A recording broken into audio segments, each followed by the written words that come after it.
Bonjour, je suis Mika Musungai, votre expert comptable.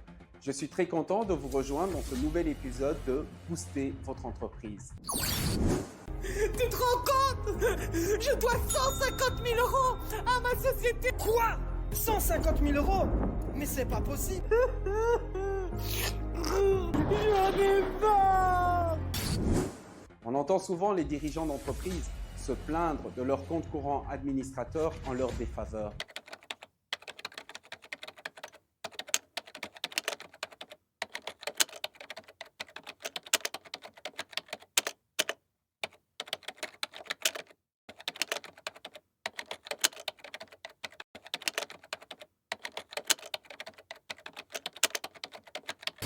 Qu'est-ce qu'un compte courant administrateur? Dans sa gestion quotidienne, il arrive fréquemment qu'un dirigeant d'entreprise soit amené à payer une facture de sa société à partir de son compte privé. A contrario, il se peut que sa société engage des dépenses privées en lieu et place de son dirigeant d'entreprise, ou encore que ce dernier fasse des retraits d'argent sur le compte de la société pour ses besoins privés. Le compte courant administrateur est un poste comptable où sont enregistrées toutes les opérations de cette nature. En fin de période, on fait le point. Soit ce compte courant administrateur se trouve en faveur du dirigeant d'entreprise, c'est-à-dire sa société doit lui rembourser. Yes. Soit ce compte courant administrateur se trouve en défaveur du dirigeant d'entreprise et donc ce dernier va devoir rembourser sa société.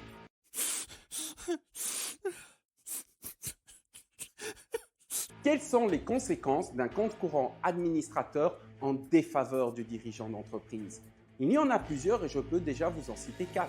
Premièrement, le dirigeant d'entreprise va devoir rembourser sa société avec son argent privé, c'est-à-dire avec une somme d'argent qui aura déjà subi l'impôt des personnes physiques avec une taxation à la marge de 50%. What?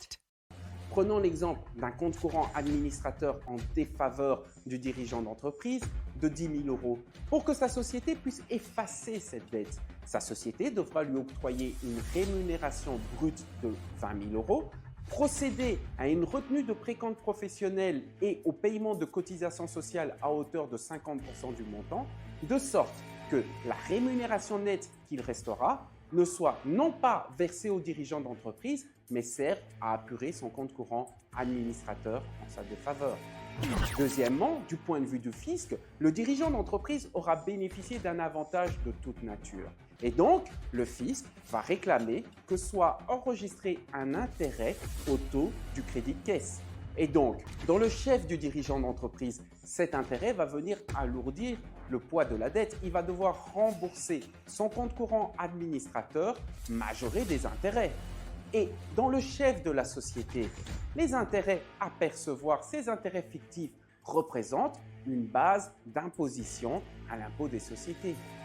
Troisièmement, toute personne externe à la société qui analyse les comptes annuels de la société verra que son dirigeant d'entreprise doit de l'argent à sa société. Prenons l'exemple du banquier. Dans le cadre d'une demande de crédit, le banquier va considérer que ce compte courant administrateur représente une rémunération non exprimée dans les comptes de la société. Et donc, il va corriger les fonds propres de la société en retirant une valeur correspondant à la valeur du compte courant administrateur, ce qui aura une incidence directe sur la solvabilité de la société et sur sa capacité de remboursement. Il pourrait même demander aux dirigeants d'entreprise de d'abord rembourser sa société des sommes d'argent qu'il lui doit avant de solliciter un nouveau crédit. La quatrième conséquence, la pire, c'est en cas de faillite. Le curateur, la première chose qu'il va demander, c'est de demander au dirigeant d'entreprise de rembourser son compte courant administrateur. Il va l'exiger et s'il ne s'exécute pas,